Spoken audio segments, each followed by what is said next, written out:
de participants. Donc, je vous propose qu'on démarre. Bienvenue à tous dans ce deuxième épisode de la saison 2 des Jeudis de l'IUD. Comme vous le savez maintenant, Europharmat, le SNITEM et la DGOS se sont unis pour vous proposer ces saisons et ces épisodes autour de l'IUD.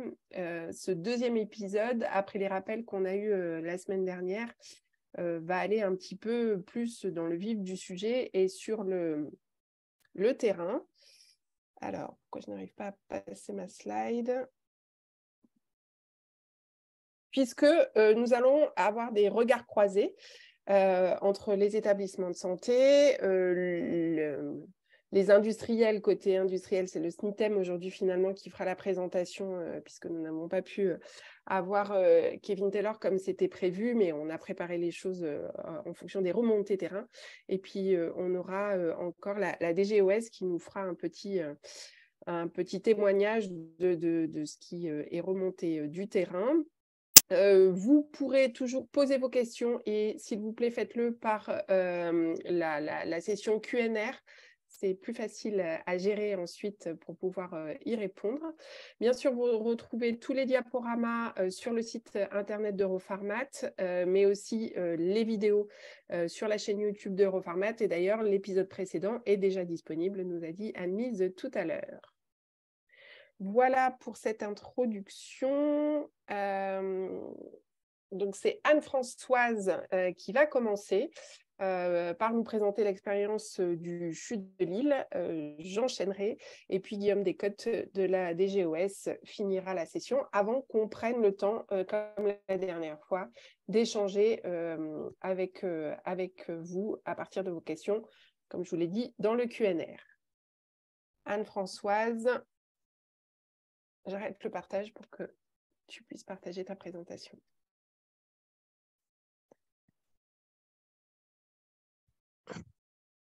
Merci Cécile. Alors, je vais juste afficher. Est-ce que tout le monde voit bien ma présentation ?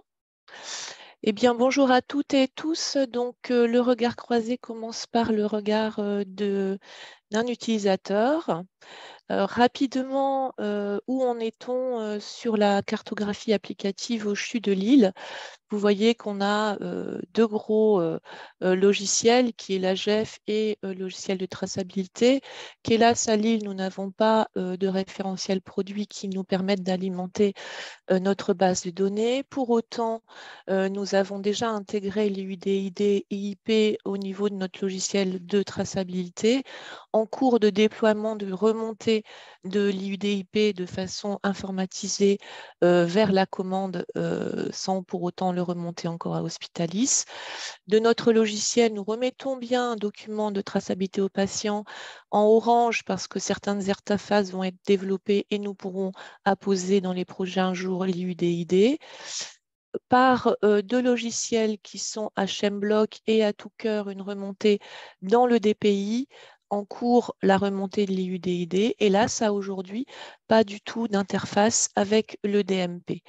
Et tout ça également avec une interface avec notre logiciel de gestion administrative des patients. Il y a encore du travail, mais on est sur la bonne voie. Alors, de quoi est-ce qu'on va vous parler aujourd'hui ? C'est d'actions et d'audits qu'on a pu mettre en œuvre avec l'équipe du CHU de Lille. Pourquoi ? Parce qu'on est très friand de se rendre conforme à nos nouvelles réglementations, d'apporter la bonne information aux patients. Nous sommes également établissement pilote auprès de la DGOS et nous sommes en pleine refonte de notre SI. Alors, comment est-ce qu'on a créé cette IUD vigilance au sein du CHU ? Par des audits ponctuels avec un audit une semaine donnée, également un fil rouge inscrit au quotidien, c'est-à-dire une saisine des pharmaciens par les agents en cas de difficulté de ces IUD, également des analyses rétrospectives sur les données de traçabilité. Et qu'est-ce qu'on fait de tout ça ? On va le voir au fur et à mesure. On remonte ces informations auprès des fournisseurs, il y a un vrai dialogue. On peut déclarer en matériaux si ça a un impact sur la trace à patient. On remonte également à la DGOS puisque nous sommes site pilote et surtout nous intégrons toutes ces actions au système management de la qualité de notre établissement. Alors, l'audit une semaine donnée, Ça a été fait par des internes que j'encadrais et que je remercie ici. Donc, pendant une semaine, ils ont observé 684 DM en arrivée à l'API. Ça couvre 369 références. C'est un panel de 38 fournisseurs. Et ils se sont amusés à aller regarder le format de nos codes barres. Est-ce qu'il y en a? Est-ce qu'il est en 1D, en 2D, data matrix? Quel est le type de la norme? Est-ce que ces IUD sont conformes? Est-ce qu'ils sont lisibles par un SAAD? Est-ce qu'on a la chérie?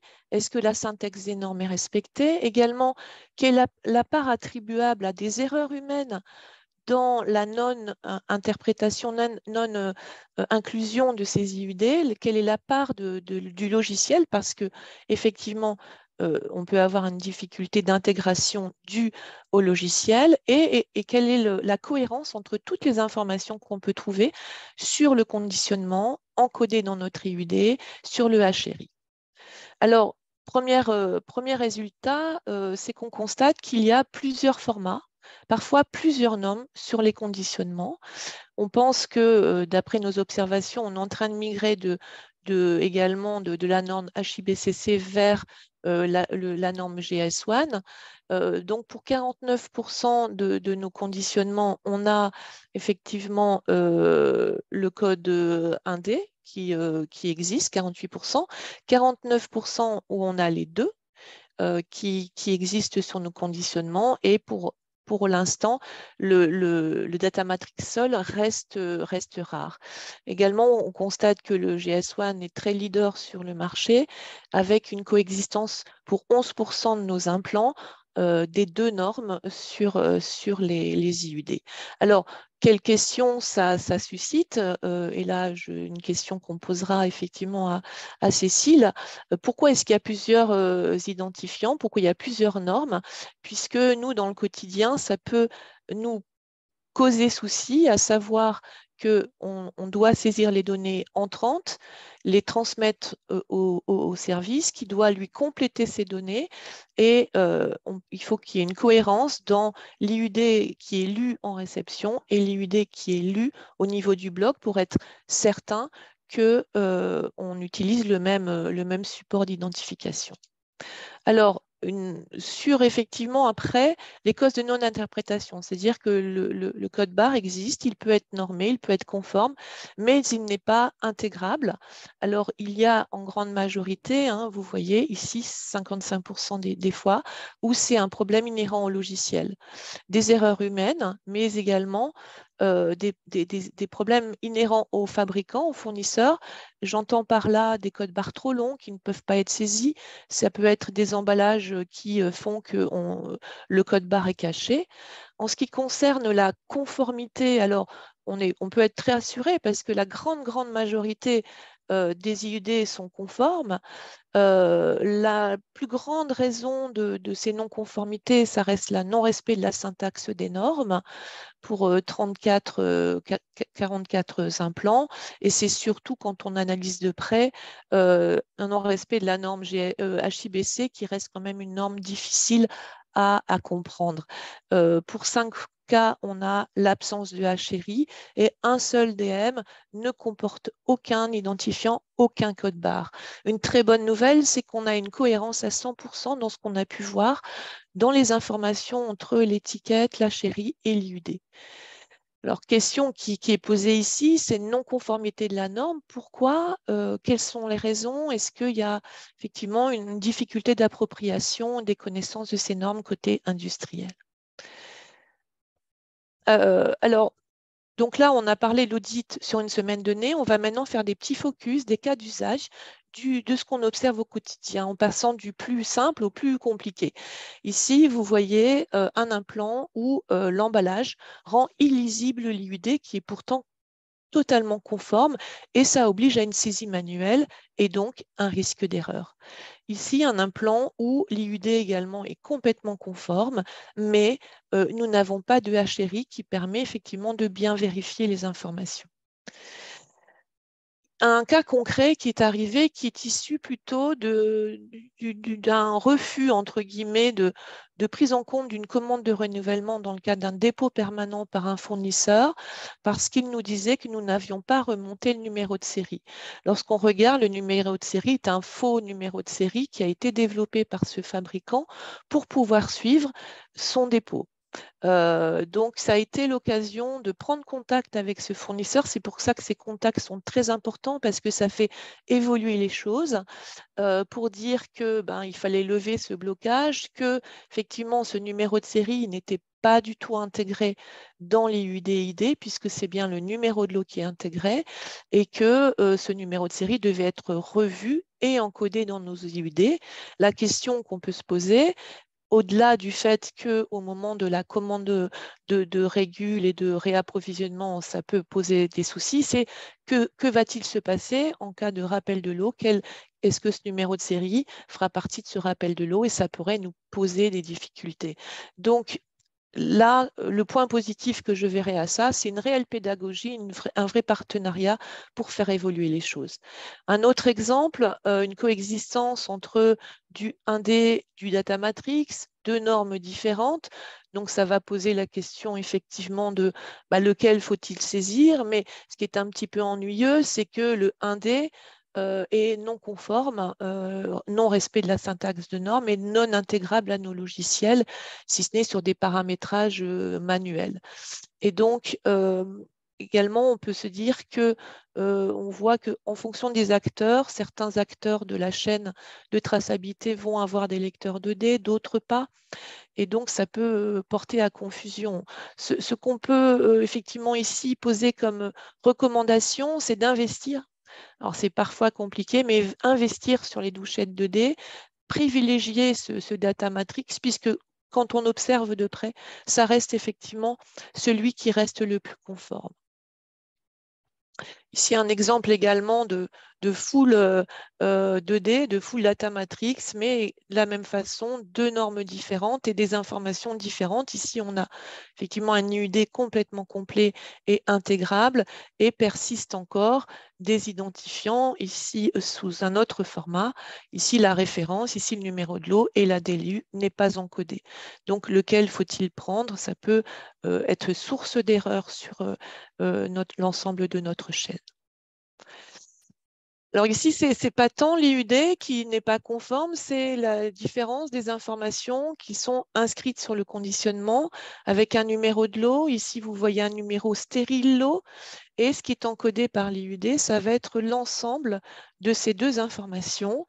IUD totalement conforme, intégrable, mais que va-t-il se passer en cas de rappel de lot? Quel est le réel lot qui va être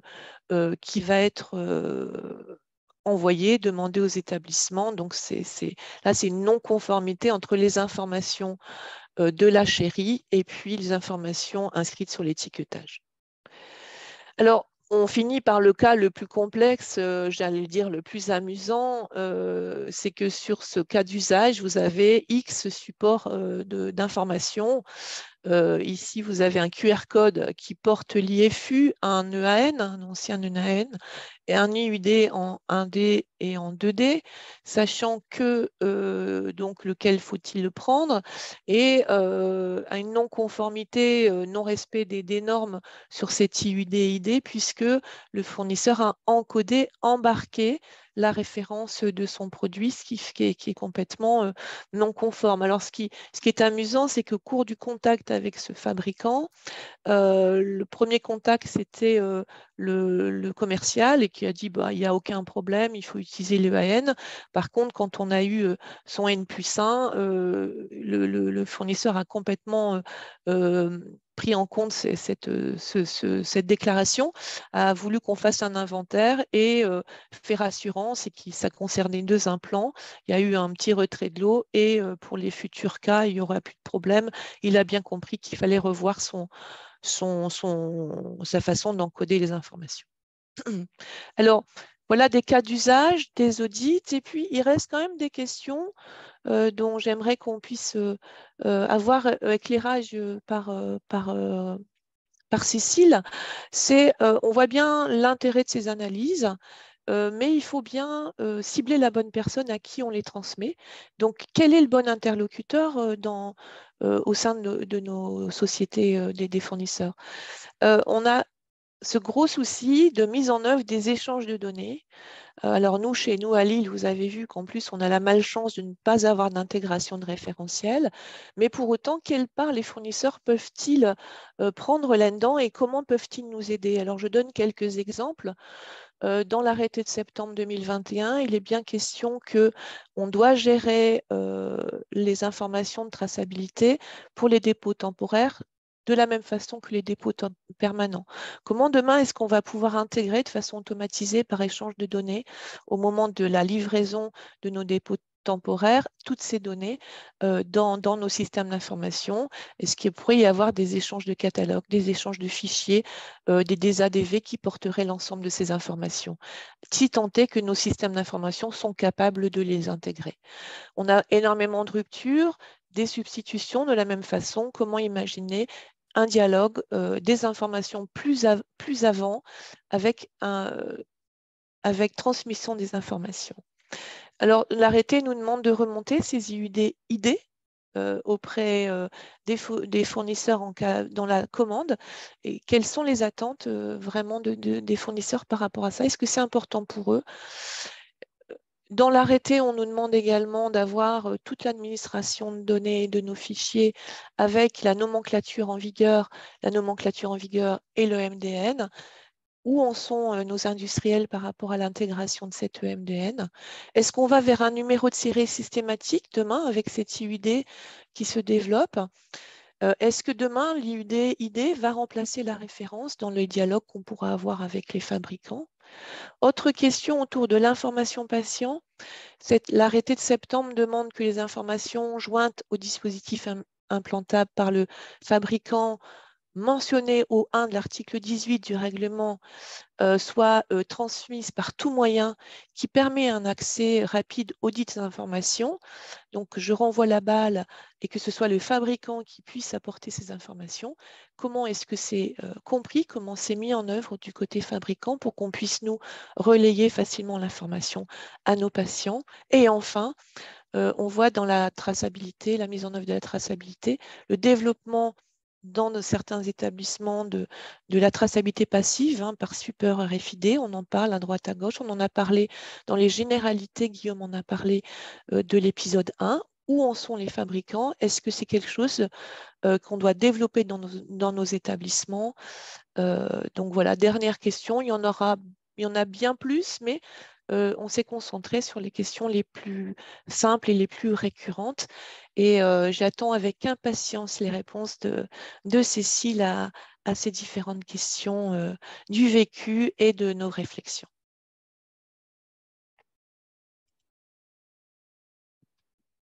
Merci beaucoup, Anne-Françoise, d'avoir lancé effectivement cet épisode.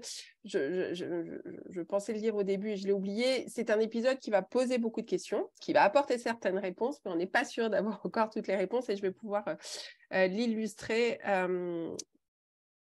par la présentation qu'on a préparée sur la base des retours qu'on a nous aussi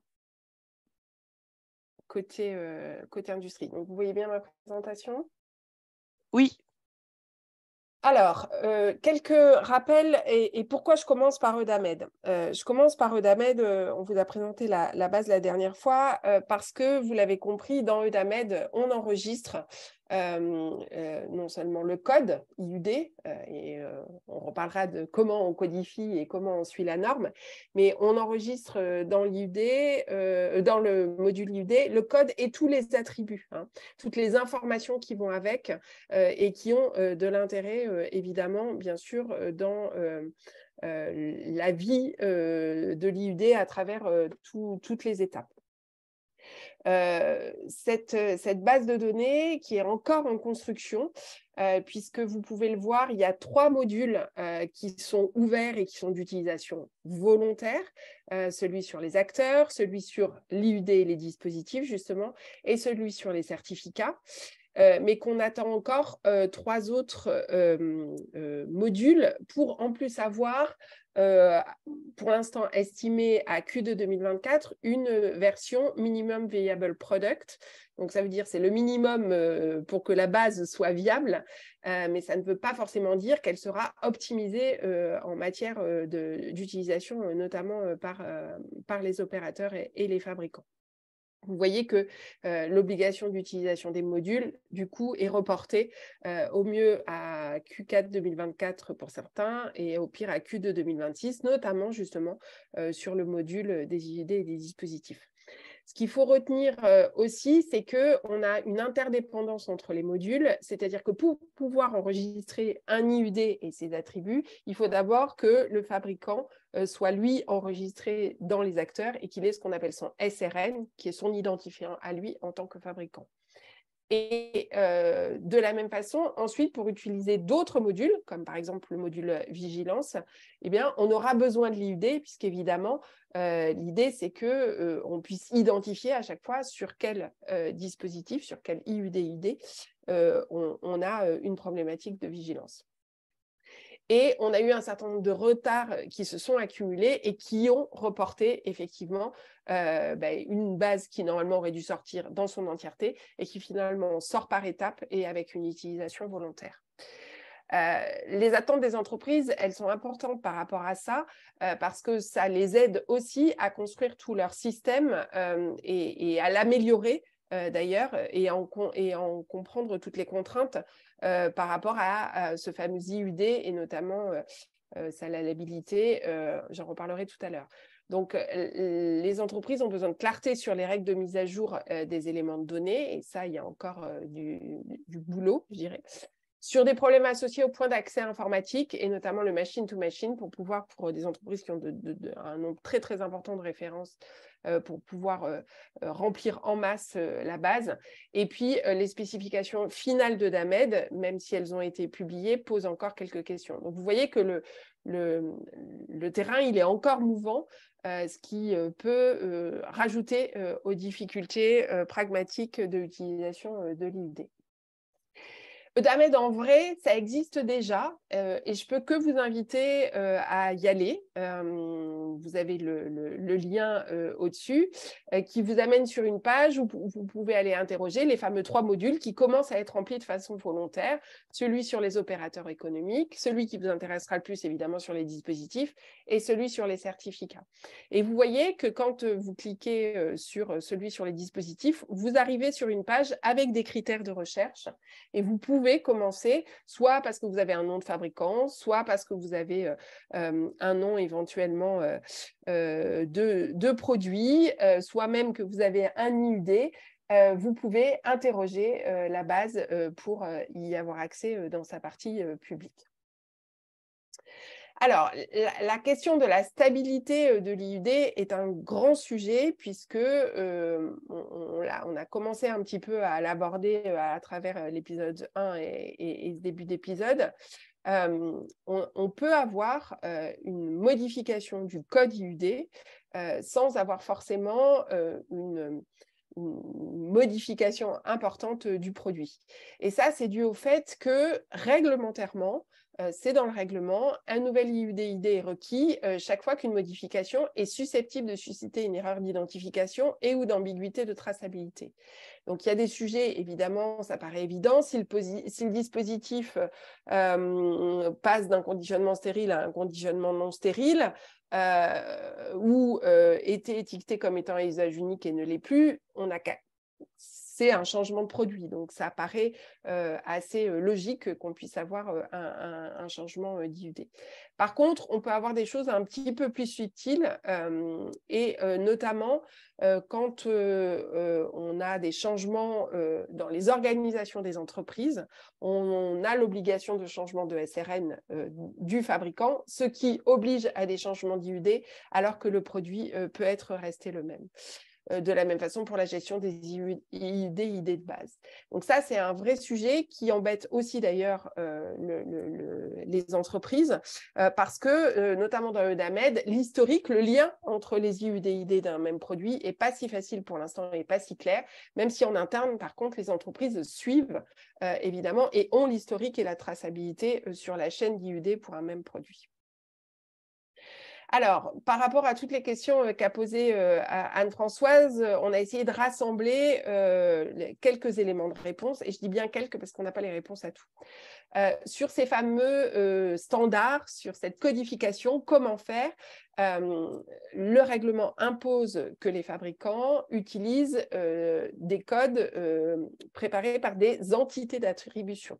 Ces entités d'attribution, on l'a dit, il y en a 4. Dans la réalité des faits, l'immense majorité des produits sont codés via le standard GS1. Certains en plus faible quantité en HI-BCC, et les 2 autres entités d'attribution, à ce stade, semblent extrêmement peu utilisées.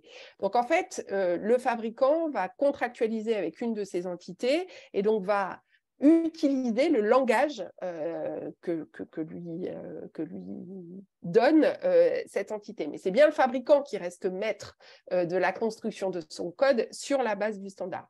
Donc effectivement, il y a peut-être là aussi un petit peu de retard à l'allumage pour certains ou de mauvaise compréhension. C'est pour ça que c'est très important, effectivement, tout de suite, dès qu'il y a une problématique, de remonter vers le fournisseur qui lui-même remonte vers le fabricant s'il ne l'est pas lui-même, pour essayer déjà d'aplanir tous ces sujets de codification. Donc, la règle, c'est vraiment d'utiliser un standard, un langage qui est connu. Et actuellement, on sait que la très grande majorité utilise donc GS1. On a ensuite une difficulté supplémentaire actuellement, c'est le fameux sujet des legacy devices. Puisque, on vous l'a dit la semaine dernière avec Arnaud, on n'a pas d'obligation d'attribution selon les règles du règlement pour ces fameux legacy devices, ni d'ailleurs d'obligation d'apposition. Donc, pour rappel, les legacy devices, ce sont les produits existants, mais qui existaient avant le règlement et qui sont toujours couverts par un certificat de directive pendant la période de transition. Donc, sur ces fameux legacy devices, on n'a pas d'obligation d'avoir un code IUD conforme règlement. Donc, il y a plein de choses qui peuvent se passer. On peut avoir des codes à barres qui étaient préexistants.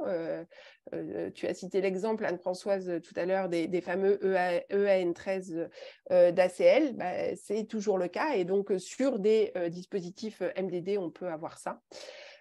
On peut avoir aussi, puisque dès lors que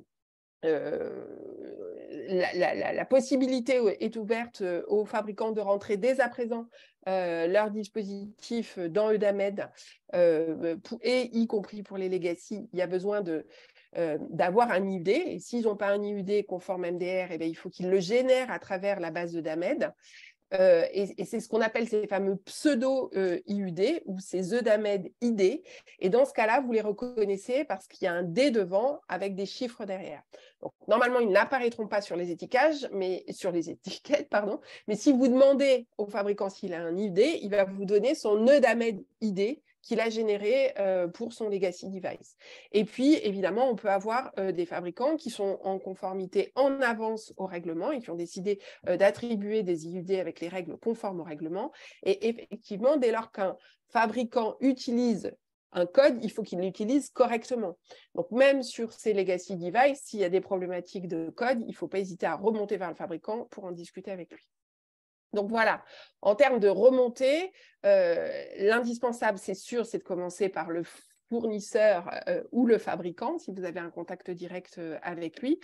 Évidemment, ça dépend de l'organisation des entreprises. Hein. Le commercial n'est pas forcément le bon interlocuteur, mais normalement, doit pouvoir vous renvoyer vers les parties réglementaires ou spécifiques de l'IUD qui gèrent ce sujet. Et ça a déjà été dit, s'il y a un risque d'incident, ça relève de la matériovigilance et ça doit être déclaré à l'autorité compétente. Concernant la nomenclature EMDN, il faut savoir qu'elle est accessible et qu'elle est accessible en français, ce qui est une des rares langues dans lesquelles elle a été traduite, notamment, je crois, d'ailleurs, grâce à un gros travail de reformat avec la NSM. Le MDN est utilisé par les entreprises puisqu'elles n'ont pas d'autre choix. Là, je vous ai mis de la même façon le lien qui vous permet d'arriver directement à la nomenclature EMDN. Alors, sur la question de certains fabricants utilisent plusieurs identifiants, quelles sont les raisons? c'est le cas, effectivement, et c'est même prévu dans EUDAMED. Hein. Donc là, on vous a fait une copie d'écran et vous voyez qu'on peut avoir un premier code de l'UDI ou l'IUDID avec une première entité et on peut avoir une autre entité, une entité secondaire avec un nouveau code. Pourquoi est-ce que des fabricants peuvent avoir les deux systèmes? Ça, on n'a pas vraiment de réponse. On a aussi l'impression qu'il y a plutôt une transition qui est en train de se faire d'un système à l'autre. Mais ce qui est clair, c'est que comme le système le permet, ben, ça complique évidemment cette période. À notre sens, il n'y a pas d'intérêt à avoir les deux, à moins qu'il y ait certains pays qui puissent avoir des préférences, mais on ne voit pas comment c'est possible, puisque tout le monde doit expliquer que le système est européen. Et donc, on imagine que ça va se lisser au bout d'un moment. Est-ce qu'on va vers un numéro de série systématique? Alors, pour les DMI stériles, non, il n'y a pas de raison. Hein, on continuera, pour certains, à être au lot. Alors, pour les DMI à stériliser, ça, c'est un sujet qui est en discussion, et notamment au niveau européen. On a des problématiques certaines fois de place sur ces DMI à stériliser. Donc, c'est un sujet qui est compliqué et qui est travaillé au niveau de l'Europe, aussi avec des représentants des pharmaciens. Alors, sur la gestion des dépôts temporaires et la difficulté, effectivement, de saisir à l'hôpital l'intégralité de tous les IUD du dépôt quand ils arrivent en masse, c'est un sujet là aussi qui a été ouvert il y a quelques mois, voire années, mais on n'est pas allé au bout des solutions. Est-ce que l'IUDID va remplacer la référence? Pas forcément. Déjà, ce qu'il faut retenir, c'est que la référence, c'est un des attributs de l'IUD. Donc, dans EUDAMED notamment, mais aussi dans les fiches produits, avec les attributs qui accompagnent l'IUD, on va avoir cette notion de référence. Il n'y a que l'usage qui permettra de dire si à la fin, ça remplacera la référence, mais l'habitude fait que pour l'instant, sans doute que les deux vont coexister.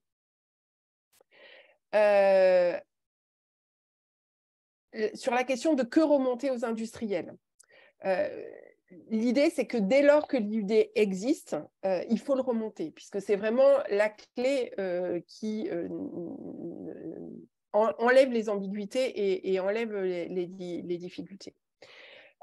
Quand l'IUD n'existe pas, et c'est aussi pour ça que l'arrêté prévoit qu'il puisse être remonté d'autres informations, il faut remonter des attributs de cet IUD qui permettent de l'identifier. Donc en général, le nom du produit, le nom du fabricant, voire la référence, sont des éléments qui permettent au fabricant de savoir de quel produit on parle.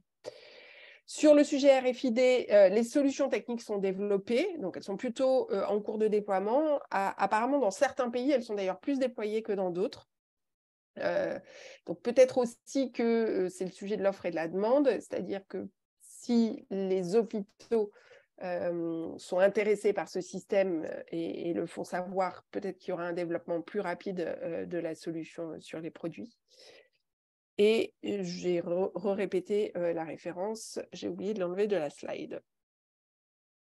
Sujet de l'information qui doit aller jusqu'au patient, au-delà de ce qui est inscrit sur la carte d'implant et qui vise les précautions d'emploi, la durée de vie, les informations sur la sécurité d'utilisation et les matériaux et substances. C'est effectivement une obligation qui incombe aux fabricants de permettre que le patient ait un accès rapide à cette information. Donc, sur la carte d'implant, en plus des informations qui sont donc le nom, le numéro de nos séries UD et le nom et l'adresse du fabricant, il y a, la plupart des fabricants choisissent comme solution de donner un URL du site internet qui permet justement de retrouver toutes ces informations rassemblées qui doivent être mises à disposition du patient. Dernier sujet, c'est comment effectivement échanger de l'information de façon fiable entre les utilisateurs et les fabricants. Donc, on a repris notre comment dire, notre schéma de la dernière fois. Vous l'avez compris, c'est le fabricant qui maîtrise ses idées et tous les attributs qu'il doit avoir dans son propre système, dans sa propre fiche produit quelque part. Et c'est lui qui est garant que cette information est toujours à jour et qu'elle est transmise dans EUDAMED ou dans les bases réglementaires, puisqu'il y en a par exemple aux États-Unis, sur les aspects réglementaires, et qu'elle nourrit en temps réel avec ces mêmes infos réglementaires, plus toutes les infos qui servent à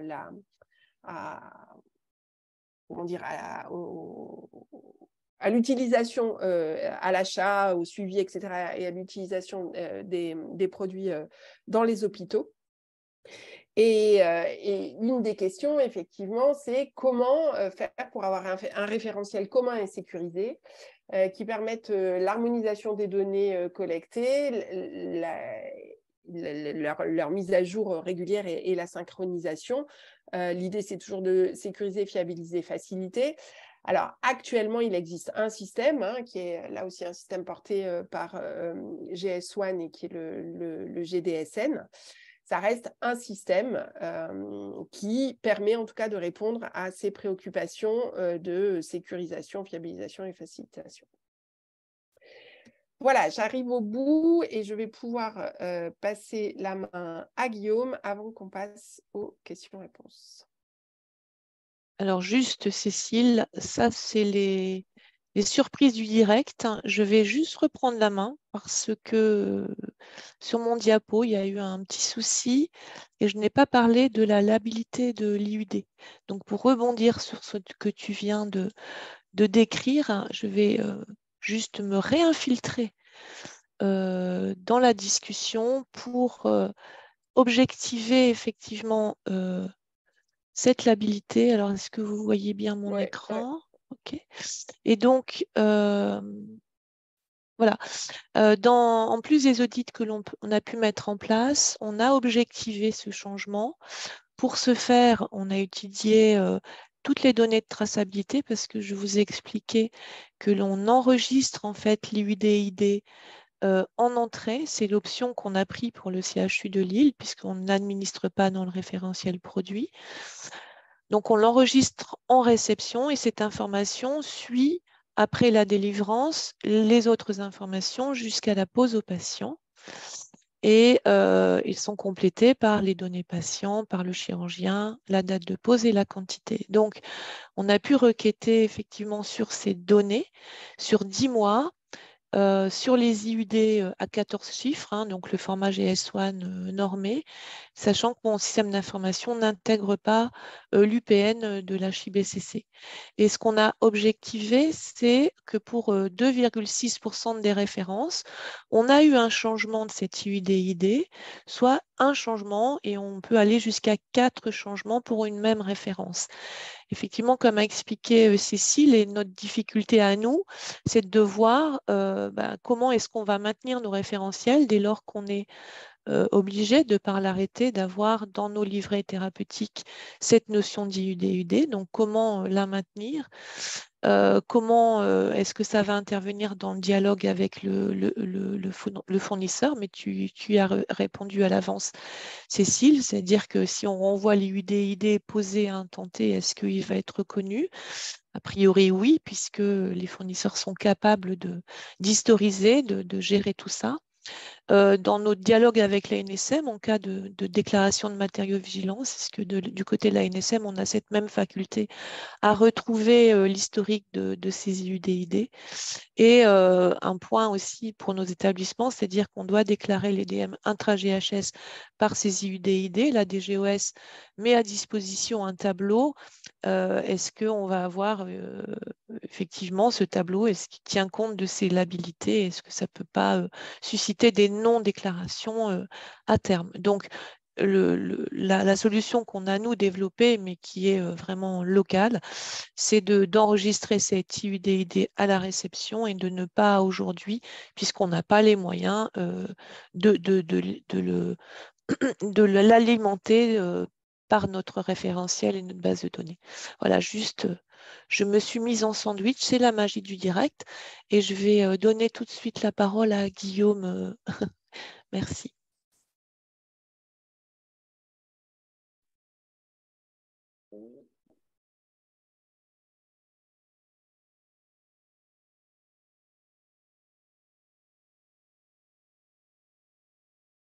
Donc bonjour à tous, vous devez voir mon écran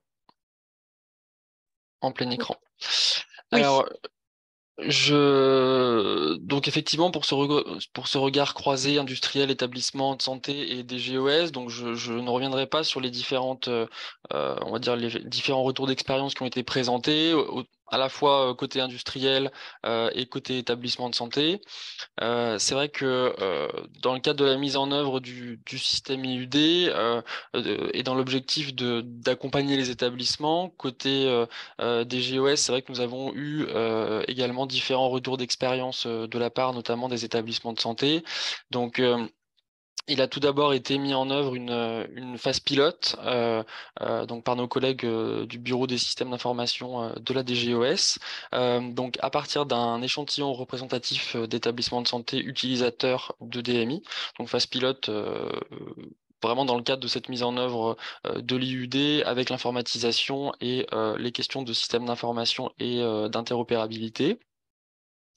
Ensuite, plus récemment, en lien avec l'association Europharmat, nous avons mis en place un recueil, donc un recueil qui était vraiment suite à une sollicitation de certains établissements via les pharmaciens membres d'Europharmat.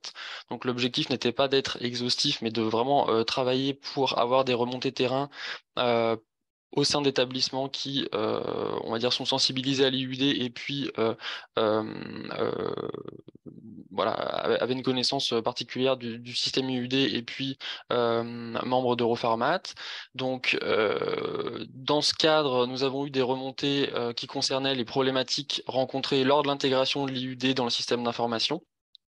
Donc, il y avait différents, on va dire, des problématiques lors de la réception du DMI par la PUI ou alors des problématiques rencontrées lors de l'enregistrement des données de traçabilité, donc au moment de l'utilisation du dispositif. Et l'objectif donc était de disposer d'informations sur les difficultés rencontrées sur le terrain dans le cadre de la mise en œuvre du système IUD. Donc ça a déjà été rappelé, mais j'insiste sur le fait que l'obligation d'attribuer et d'apposer un IUD selon les règles du règlement européen 2017 745, eh bien, c'est une obligation qui s'applique aux dispositifs médicaux qui ont été mis sur le marché conformément à ce règlement européen. Donc, il n'y a pas nécessairement d'IUD qui est apposé sur l'étiquette du dispositif selon les règles du règlement européen. C'est d'ailleurs ce que précise l'arrêté de septembre 2021 et qui indique que cet IUD, il doit être enregistré dès lors qu'il est apposé sur l'étiquette du dispositif. Donc les différentes problématiques qui peuvent être rencontrées, encore une fois, je ne reviendrai pas sur les différents types, mais ça peut être soit lié à l'étiquetage du dispositif ou encore à des questions de système d'information lorsque le logiciel n'arrive pas à retranscrire les informations liées au code. Donc des éléments de conduite à tenir en cas de problématique rencontrée lors de l'enregistrement de l'IUD. Bah, dans tous les cas, encore une fois, l'importance dans le cadre de la traçabilité sanitaire, eh bien, c'est d'enregistrer les différentes informations qui sont nécessaires à l'identification formelle du dispositif. Donc, selon l'étape à laquelle la problématique est rencontrée, eh bien, tout d'abord, les éléments d'identification du modèle du dispositif, donc le nom, la dénomination commerciale, la dénomination selon la nomenclature de référence en vigueur, le nom du fabricant, voire du distributeur, et les dimensions cliniques qui, encore une fois, sont notamment la longueur, le diamètre. Donc les dimensions du dispositif. Et puis, lorsque c'est au moment de l'utilisation, donc avec mise en œuvre de la traçabilité sanitaire au lot, eh bien, c'est les informations qui correspondent à l'IUD IP, donc le numéro de série ou de lot, la date d'expiration, et puis le cas échéant, les autres éléments d'identification de l'unité de production qui peuvent être par exemple la date de fabrication. Donc alors selon la problématique rencontrée, ça a déjà été évoqué, mais eh bien c'est tout d'abord d'informer si besoin l'éditeur de logiciel s'il s'agit d'une problématique liée en fait à la lecture du code par le système d'information.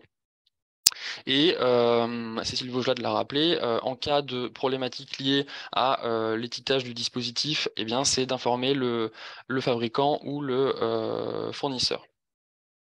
Et dans certains cas, lorsqu'il y a un risque d'incident ou qu'il y a eu un incident, eh bien, certaines situations peuvent relever de la matériovigilance. Alors, l'accompagnement, eh bien, par la DGOS, eh bien, nous avons prévu, enfin, la publication est très attendue d'un guide méthodologique relatif à l'informatisation du circuit des DMI et à la mise en œuvre du système d'identification unique des dispositifs. Donc l'objectif, eh bien, c'est d'accompagner en pratique les établissements de santé dans leur démarche d'informatisation du circuit et de mise en œuvre du système IUD. Donc ce guide, il permettra de synthétiser les principales difficultés auxquelles les établissements ont été confrontés après les premières années de déploiement du système IUD. Il est en lien avec la mise en œuvre de l'arrêté du 8 septembre 2021, donc relatif au management de la qualité du circuit des dispositifs médicaux implantables. Et il s'appuie sur les retours d'expérience, notamment ceux des établissements de santé, donc de la phase pilote, qui a été mise en œuvre par la DGOS, mais également les retours d'expérience que nous avons eus en lien avec les pharmaciens membres d'Europharmat. Et voilà, je vous remercie. Merci beaucoup, Guillaume. Donc, on arrive au bout de ce que nous avions préparé aujourd'hui pour ce retour d'expérience. Donc, on vous propose de passer aux questions. Un certain nombre ont déjà été répondus. Alors, remarque, remplacement de la référence par l'IUD me semble compliqué quand on pense qu'un lieu de fabrication pour une même référence génère 2 codes IUD différents. Et c'est juste un exemple. Le sujet de la référence, effectivement, en tout cas dans les commandes, est un sujet qui va rester. Par contre, en termes de traçabilité sanitaire, ce qui est important, c'est d'avoir le bon IUD, ça c'est sûr. Et que de toute façon, l'IUD, dès lors qu'il existe, il faut malgré tout s'appuyer dessus, puisque ça permettra d'assurer des chaînes d'information complètes du début à la fin. Je ne sais pas si Anne-Françoise ou Guillaume, vous voulez compléter là-dessus. Je voulais compléter parce que effectivement, on partage un cas d'usage encore hier, Cécile. C'est vrai que l'IUD reste apposé toute la durée de vie du dispositif médical, quel que soit le distributeur. Hein. Donc, tandis que la référence peut être changée en cas du fabricant peut être changé par le distributeur.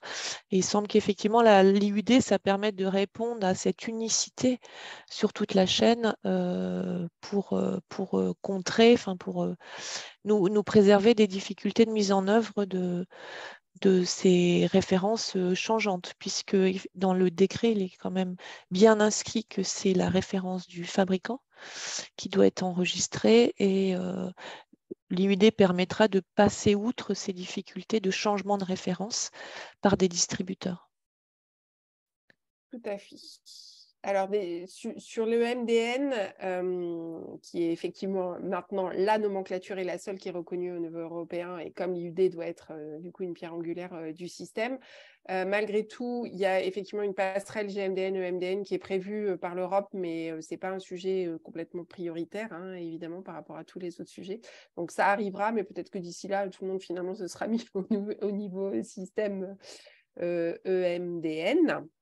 Et puis après, Guillaume, il y a pas mal de questions autour du guide Oui. et de sa disponibilité. Et une fois qu'il sera disponible, où est-ce qu'il pourra être consultable? Oui, alors ce guide n'a pas encore été publié. Voilà, il est en cours de finalisation. Encore une fois, l'objectif maintenant était de prendre en compte les différents retours que nous avons eus et de synthétiser les différents points qui nous ont été remontés. Donc, je n'ai pas de date à ce jour de publication, mais il sera disponible sur le site internet du ministère de la Santé et de la Prévention. Guillaume, est-ce Et que il y tu aura par peux... ailleurs voilà, il y aura encore une phase de concertation avec les acteurs avant publication de ce guide. Est-ce que tu peux aussi rappeler un peu les objectifs du guide, parce qu'on est vraiment sur un guide pour aider les établissements à l'informatisation. Est-ce qu'on a des questions qui laissent, supposer que peut-être l'objectif du guide et son contenu, en tout cas, sans vouloir trahir des secrets, pour répondre à ces interrogations. Oui, alors le guide, donc encore une fois, l'objectif, c'est pour accompagner la mise en œuvre du système IUD et l'informatisation. Donc c'est suite notamment à la phase pilote qui a été mise en œuvre par la DGOS, c'est synthétiser les différents retours, donc des éléments pratiques sur les difficultés auxquelles sont rencontrés les établissements en termes d'informatisation, d'échange de données, et puis de mise en œuvre de l'IUD avec notamment les différents points qui ont été repris sur les questions qui se posent sur l'IUD et les différents points. Alors, je saisis une question, merci. Le décret en question dont vous parlez, s'il vous plaît. J'ai fait référence au décret de novembre 2006 qui définit les règles du jeu, de la mise en œuvre. C'est un décret de matériaux-vigilance et qui décrit les différentes obligations autour de la traçabilité des dispositifs médicaux implantables. Voilà, au niveau peut-être des établissements, oui. Voilà, effectivement, donc d'une part, en termes de traçabilité, il y a le décret de novembre 2006, donc effectivement, comme le disait Anne-Françoise, qui définit les règles de traçabilité, donc des règles particulières de traçabilité qui s'appliquent à certains dispositifs médicaux dans le cadre de la matériovigilance. Donc ces règles, elles s'appliquent à tous les dispositifs médicaux implantables, à l'exception de certains, notamment les sutures à dispositifs d'ostéosynthèse. Mais ces règles, c'est vrai qu'on a abordé deux choses dans ces jeudis de l'IUD. D'une part, les règles de traçabilité qui s'appliquent au sein des établissements de santé, mais également aux professionnels, on va dire en ville, qui peuvent avoir à traiter de dispositifs médicaux implantables. Donc ces professionnels doivent enregistrer les informations de traçabilité en cas dans le cadre de la matériovigilance. Et par ailleurs, nous avons abordé l'arrêté relatif au management de la qualité du 8 septembre 2021, qui, lui, s'applique aux établissements de santé, puisque c'est généralement sur le management de la qualité et la traçabilité sanitaire. Mais donc voilà, bien différencier les deux choses, c'est-à-dire les règles particulières de traçabilité qui sont définies par le décret de novembre 2006, qui va être mis à jour suite à l'adaptation. Non, mais c'est important de le dire parce que l'entrée en application du règlement a construit des règles de traçabilité européennes, avec la possibilité pour les États membres d'aller un peu plus loin que la base européenne. Et donc, dans ce cadre, l'arrêté de 2006 va être revu. Peu ou prou, j'imagine, va garder le champ et l'esprit général, ira peut-être un peu plus loin, reprécisera des choses, mais ça, c'est attendu dans les semaines ou mois qui viennent. Donc, c'est important de l'avoir en tête parce que même si le principe va rester le même, hein, c'est bien sûr garder la trace sanitaire, le champ peut différer un petit peu. Alors, on a une question sur les raisons de changement de l'IUDID dans le temps. Alors, ça a été largement expliqué par Cécile dans son intervention. Alors, je ne sais pas si tu veux resynthétiser ou si... Oui, en fait, il y a à la fois des règles réglementaires qui sont liées aux attentes dans le cadre du règlement, mais aussi les fonctionnalités de la base de données EUDAMED qui peuvent faire bouger les IUD, et puis aussi des choix internes dans les entreprises. Toute la difficulté va être de garder l'historique et cette chaîne, effectivement, comme ça a été évoqué. Alors après, dans les questions qui ont déjà été traitées, il y en avait pas mal donc vous pouvez tout retrouver sur le site Euroformat et sur la chaîne YouTube. Donc, peut-on avoir sur un même produit l'IUD fabricant et l'IUD distributeur? Et bon, c'est important de bien comprendre qu'il n'y a qu'un seul IUD, c'est celui du fabricant. Un distributeur ne peut pas modifier la traçabilité, à moins qu'il devienne lui-même fabricant, mais c'est un autre sujet. Donc, vraiment, les IUD les distributeurs n'ont pas à rajouter d'IUD. Qu'est-ce qu'on avait d'autre? Alors, il y a peut-être de nouvelles questions qui arrivent. Alors, il y a une question aussi de grossistes qui demande des IUD pour les DM Legacy, pour les questions de remboursement, qui a été répondu par Arnaud. Est-ce que c'était obligatoire? Et Arnaud a bien expliqué que l'IUD était obligatoire pour les DM MDR, donc certifiés suivant le RDM. Donc, voilà, ils n'ont pas à avoir de ça ne peut pas être rendu obligatoire pour les legacy devices. Tout à fait. Alors, il est beaucoup question des DMI, mais à mon sens, la mise en place de l'IUD, pour la mise en place de l'IUD, il s'agit de fiabiliser l'ensemble de la chaîne des DM, y compris les DM stériles. Donc ça, Anne-Françoise, je te laisse répondre, puisque je sais que ça a été une grande discussion au moment notamment de la rédaction de l'arrêté de septembre 2021, si je me trompe Ah pas. oui, alors sur l'arrêté de septembre 2021, il y avait quand même une volonté, puisque Eurofarmat a participé à la rédaction de cet arrêté, d'avoir un champ sur l'ensemble des DM stériles. Alors le choix au final, ça a été dans un premier temps, puisque je vous rappelle que la directive de décembre, elle annonce quand même le DM stérile, mais l'arrêté flèche le DM implantable. Donc à terme, effectivement, il y aura, on le pense, on l'espère, peut-être Guillaume pourra rebondir, une extension de cet arrêté sur l'ensemble des DM stériles.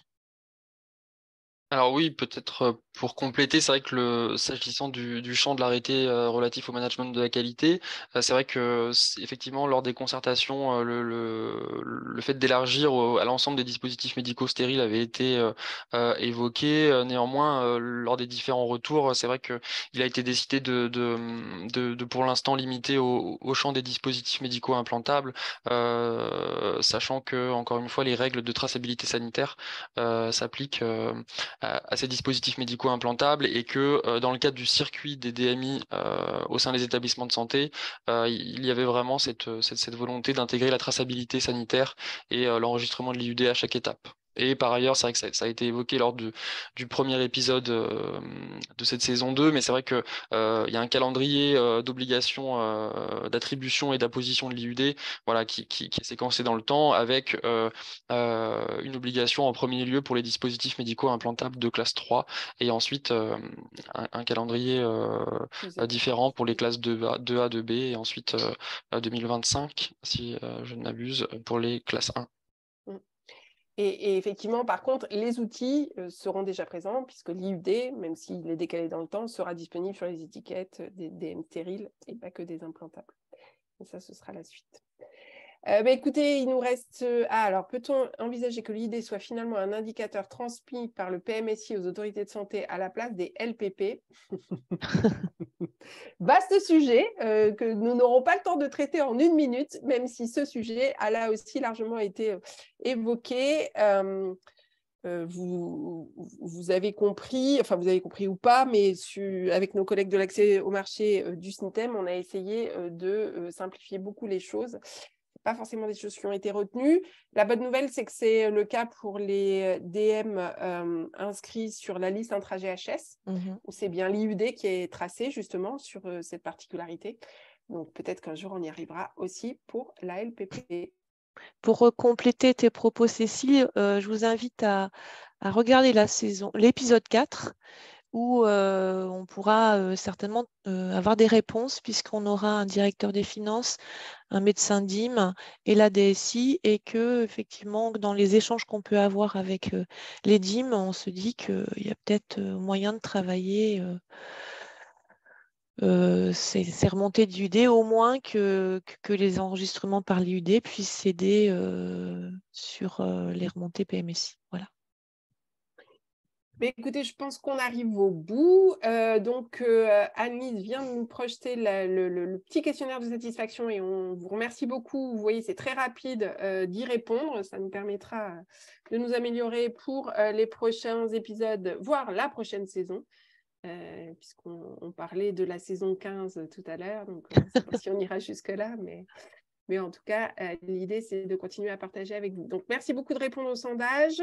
On vous donne rendez-vous pour l'épisode 3 le 13 avril, si je ne dis pas de bêtises. Dans 3 semaines, exactement. Donc, on vous espère toujours aussi nombreux et on vous souhaite une bonne fin de journée. Bonne journée.